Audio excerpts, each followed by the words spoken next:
Historia eta konposizioa, zein izan ziren uharteko erraldoien konpantzaren sorrearen arrazoiak eta sortzaileak mila bederatziehun eta berrogeita hamargarren urtean.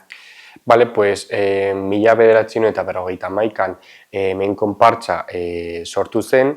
Historia esaten du gizon bat Kataluniarra etorri zen uhartera, eta bueno, hemen tratu oso ona izan zuen.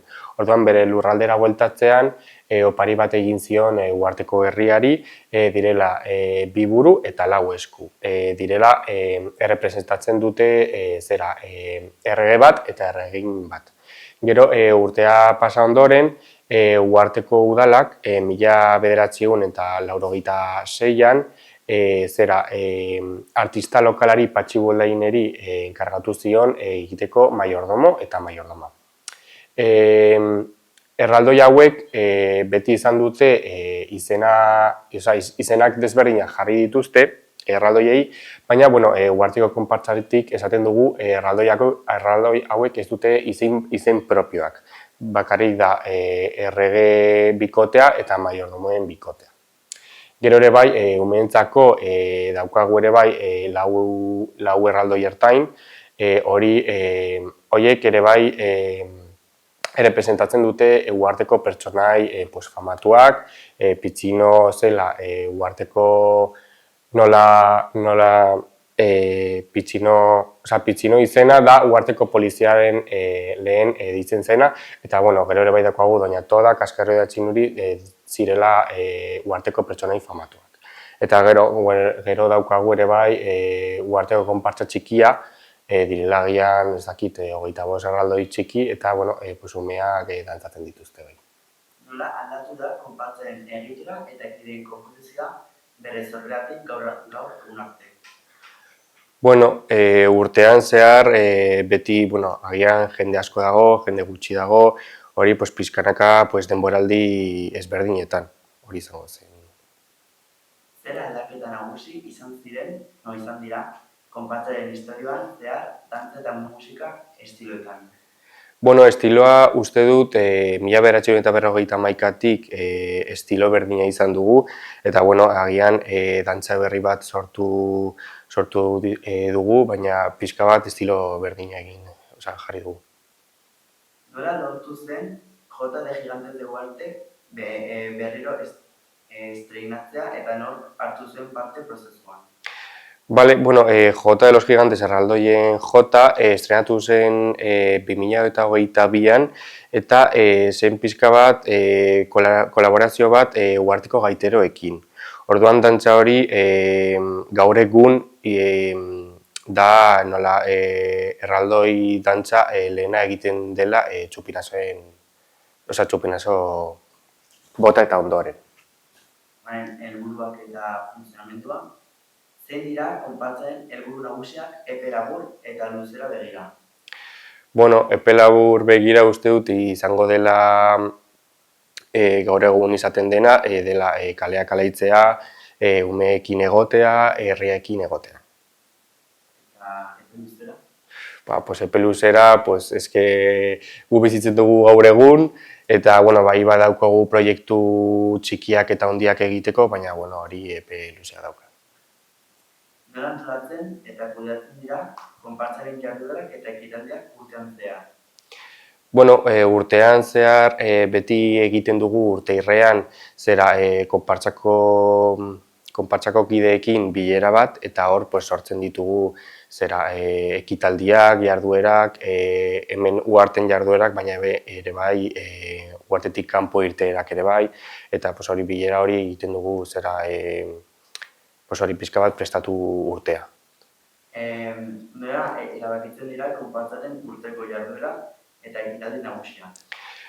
Ekitaldi nagusiak bai pues hori bilerak egiten ditugu pues pixka bat prestatzeko irteerak, bai pues ikusten dugu zenbat jende dagoen erraldoiak dantzatzeko, eta pues bueno, horrekin ikusten dugu pues irteera ahalko den, osea, erraldoiak atera ahalko badugu edo ez. Zer irizpide erabiltzen dira kide berriak hautatzeko eta trebetzeko? Bueno, pues pixka bat egiten dugu orain abuztuan egiten ditugu nola kanpaina txiki bat, pues gazteak eta helduak zein gizona zein emakume pues etortzeko eta dantzatzeko pixka bat. Eremu geografikoetan eta jarduerak, zein eremu geografikoetan garatzen ditu konpartzak bere jarduerak eta zein dira ohiko ekintzak?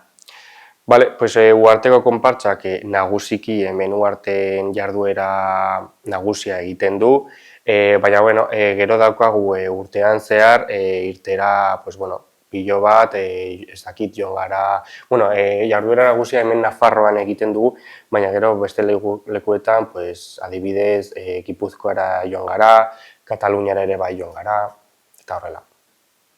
Zer nolako ekimen eta jarduera kultural antolatzen ditu konpartzak uharteko festetan eta urtean zehar? Bale, pues urtean zehar parte hartzen dugu ekitaldi batzuetan, pues adibidez uharteko eguna Dia de Uharte parte hartzen dugu, gero batzuetan inautirietan ere bai ateratzen gara, eta gero bueno, urtean zehar ere bai egiten dugu konpartzaren eguna, dela ekintza bat, bueno, pues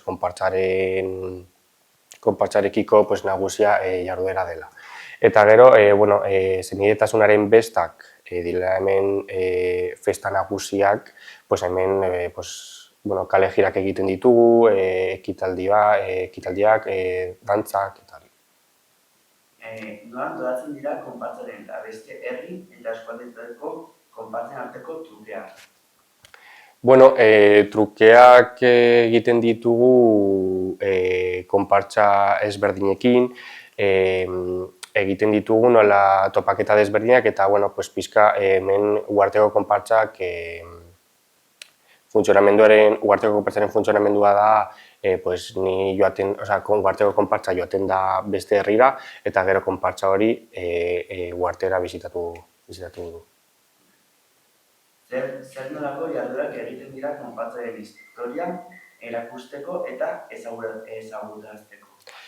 Bueno, uharteko konpartzak batzuetan eta urte batzuetan egiten ditugu uharteko konpartzaren historia ezagutzeko, adibidez, COVID-19 amaitzean, pues egin genuen hemen konpartzaren lokalean jarduera batzuk, erraldoi konpartzaren historia kontatzen ditugu, erraldoiak bizitatzen ditugu eta gero ere bai batzuetan Virgen Blanca ikastetxera joaten gara pues pixka bat historia kontatzera. Ezaugarriak eta erronkak, zer bereizten du uharteko erraldoien konpartza beste konpartzatik eta zeintzuk dira bere balore nagusiak? Pues konpartzaren balore nagusiak pues bueno, beti ematen ditugu balore asko, lagunekin ere bai errespetatu, gizon zein emakume errespetatu, bueno, beti balore nagusiak ematen ditugu. Zein dira konpartzak aurrez aurre dituen epe labur eta ertainetako erronka nagusiak? Bueno, epe laburrean agian senidetasunaren bestean urte honetan emango dugu sorpresa bat, eta ez dugu esango ezer, baina bueno, da sorpresa bat igandean egingo dena, eta gero, bueno, logo epea luzean, pues ez dakit oraindik zer daukagu. Nola prestatzen da konpartza etorkizunerako erronka eta egoerei aurre egiteko? Bueno, egoerei aurre egiteko behar ditugu bai edo bai pertsonak. Osea, pertsonak osatzen du konpartzak eta konpartzak osatzen du pertsonak. Orduan, pues bai, nagusiki pertsonak behar ditugu erronkak horik egiteko. Zein dira konpartzak datozen urterako dituen helburuak eta proiektuak? Bueno, helburuak eta proiektuak, helburua uste dut izango dela berdina beti, eta da uharteko kaleak alaitu, umeak ere bai alaitu, pertsonak alaitu, eta bueno, pues, pixkanaka pues, hori kalera atera eta hori izango da. Eta gero proiektuak, pues, bueno, proiektu desberdinak ditugu, baina bueno, oraindik ez du esan, zergatik ez dakigu egingo diren edo ez. Zer eginbide berezi daude konpartsak berdintasun, integrazio eta oztopen zabaltza sustatzeko. Bueno, konpartsa oztopoen atzean beti izaten dugu konpartsa beti gizon zein emakume dira, emakumeak ere bai ongi etorriak hemen izango dira, eta bueno, nik esan behar dut ere bai hemen konpartsan emakumeak daudela. Eta hori izango da pixka bat helburuari. Emakumeen parte hartzea, nola sustatzen du konpartsak emakumeen parte hartzea eta berdintasuna bere jardueretan? Bueno, konpartsan guk beti esan dugu emakumeak hemen etortzera gauza bat normala daukagu hemen konpartsan, eta bai, pues, ematen ditugu emakumeei pues, ongi etorriak konpartsari gizonek bezala. Zer rol eta ardura eskaintzen zaizkie emakumeei konpartsako barne antolakuntzan eta jardueretan? Bueno, uharteko konpartsa txikia, uharteko konpartsaren eremu nagusia da, erraldoi txiki asko ditugu, eta bueno, gure kale-jiretan eta senitartasunaren bestak eta beste ekitaldi nagusietan kalera joaten dira gurekin batera. Harremanak eta lankidetzak. Zer harreman ditu konpartsak beste erraldoien konpartsekin eta nola lanbutzen dute elkarri jarduerak antolatzerakoan? Bueno, konpartsa kontaktu asko ditu beste konpartsarekin zein Nafarroan, baina beste leku ezberdinetan. Eta, bueno, helburua beti da pixka bat laguntzeko, ideiak partekatu ere bai, oso garrantzitsua da, eta, bueno, pues agian arazoak badaukagu pertsonekin erraldoiak ezin direla atera edo horrela, pues agian beste herri batzuetatik etortzen dira hemen uhartera laguntzeko. Nola lantzen ditu konpartsak bere harremanak uharteko udalarekin eta zein dira konpartsaren eta administrazioaren arteko lankidetza ekimenak? Bueno, gure harremana nagusia da uharteko kultur zerbitzuarekin, beti harremana daukagu zera jarduerak prestatzeko edo lekuak eta tokiak ikusteko, ibilbideak ikusteko, eta bueno, pues hori kultur zerbitzuarekin daukagu harremana eta baita ere bai uharteko udalarekin. Zein dira konpartsak beste erakunde eta kolektiboekin burutzen dituen lankidetza proiektu nagusiak? Hemen uharten bizitza oso kulturala da, hemen uharten kultur taldeek desberdinak daude, eta bueno, pues beti egiten dugu parte hartzen dugu Hortxondo dantza taldearekin, uharteko jota eskolarekin, txalapartarekin, eta pues hori egiten dugu jarduera desberdinak. Zein ekimen edo programa garatzen ditu konpartsak belaunaldi gazteen parte hartzea sustatzeko? Bueno, urtean beti egiten dugu, esaten dudan bezala, uztailean egiten dugu, abuztuan egiten ditugu txela kanpaina bat, dela pertsonak hemen konpartsan sartzeko, eta bueno, pixkanaka ere bai gazteak, emakumeak, gizonak hemen ere bai dantzatzeko. Zer nolako aukera eta baliabide eskaintzen zaizkien gazteei konpartsako barne antolakuntzan eta jardueretan parte hartzeko? Bueno, konpartsaren jardueran parte hartzeko beti izan dugu hemen ere bai gazteak ongi etorriak direla, emakumeak, gizonak, eta bueno, pixka bat egiten dugu hori kanpaina egin, gazteekin ere bai hitz egin, eta hori. Zein ekintza eta proiektu berezi bideratzen dira gazteei zuzenduak eta nola hartzen dute parte haiek hauek antolatzen? Bueno, hemen ere bai Uharteko konpartsan daukagu zera konpartsa ertain bat, direla etortzen dira neskak eta mutilak 11-14 urte inguru, eta bueno, pues hemen ere bai egiten dute bere dantzak, kalera ere bai ateratzen dute, eta hori. Nola prestatzen eta sustatzen dira gazteak konpartsen etorkizuneko liderrak eta arduradunak izateko? Bueno, pues hemen konpartsan nahi duguna zera erraldoi txikiak umeak dantzatzen dutenak eta ertainak ere bai dantzatzen dutenak gero erraldoi handiera pasa eta bueno, pues agian relebo generazional hori pues pixka bat pues zirkulua egin. Erraldoien jantziak, zein dira Uharteko erraldoien jantzien ezaugarri nagusiak eta zein inspirazio dute? Bueno, erraldoiak 1951tik erregea eta erregina bueno, agian kolorea mantentzen dute, erregina gorria eta erregea urdina, eta bueno, urteak pasatzen dira eta bueno, agian ez dakit, pues kollar bat edo gonak edo horrelako zerbait pues aldatzen dira, baina beti esentzia hori mantentzen da. Nola mantentzen eta zeintzuk dira erraldoien jantziak urtean zehar?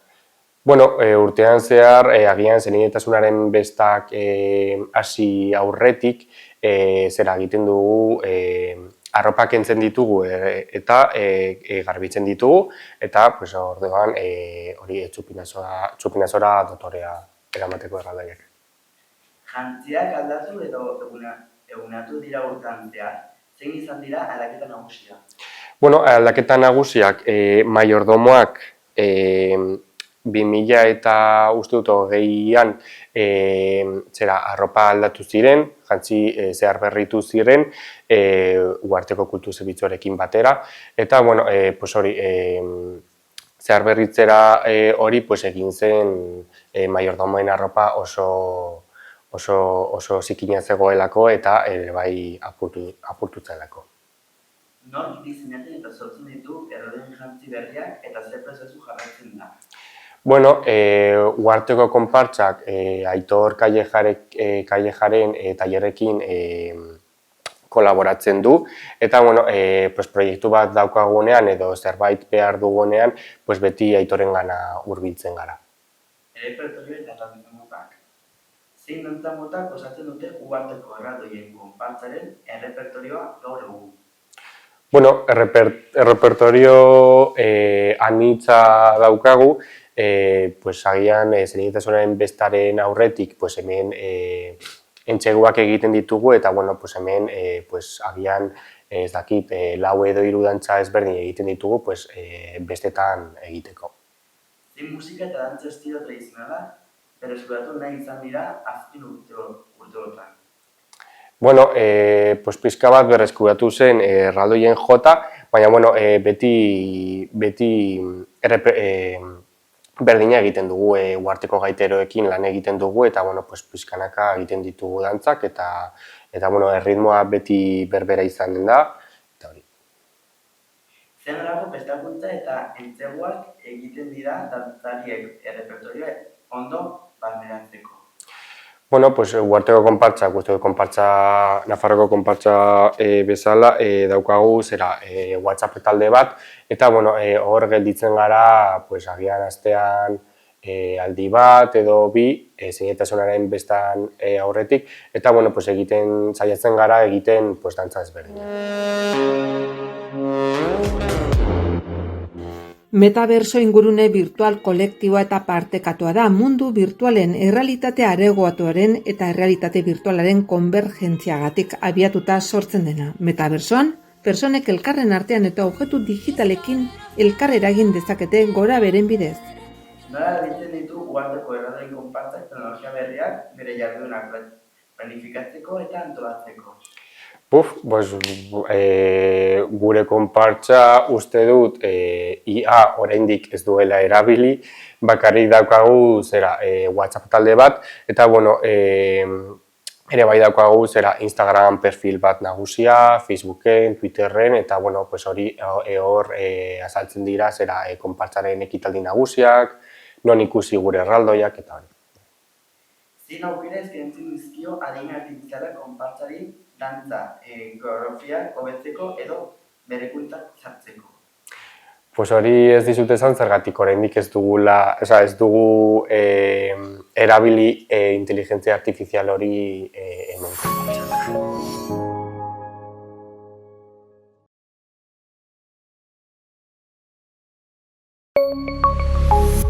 Gobierno de Navarra. Nafarroako gobernua.